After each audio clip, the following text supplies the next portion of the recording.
নমস্কার সবাইকে, আমি টলি। আমার চ্যানেলে সবাইকে জানাই অনেক অনেক স্বাগত।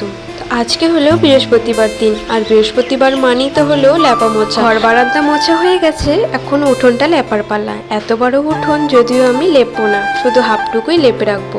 বাপের বাড়িতে তো আগে লেপতাম না, মাই সবসময় উঠোন লেপতো। আর শ্বশুর বাড়িতে তো একা যেহেতু, তাই আমাকেই লেপতে হবে। হাফটুকু লেপে রাখলাম। আর এখানে বৃহস্পতিবারের দিনের সব বাসনপত্রও আমি মেজে নিচ্ছি ঠাকুর ঘরের।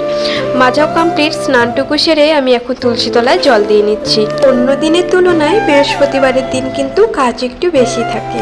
আর এই তো বৃহস্পতিবারে ঘটের জন্য সবকিছু আমার রেডি। উপাসনাকে আর মা লক্ষ্মীকে স্নানটুকুও সেরে নিয়েছি, এখন আমার পুজো দেওয়ার পালায়।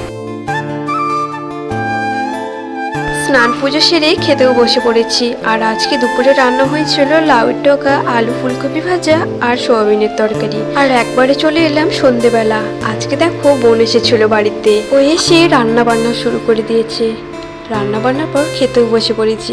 আজকের ভিডিওটা এই পর্যন্তই রাখছি। ভালো লাগলে লাইক করে চ্যানেলটাকে সাবস্ক্রাইব করে পাশে থেকো।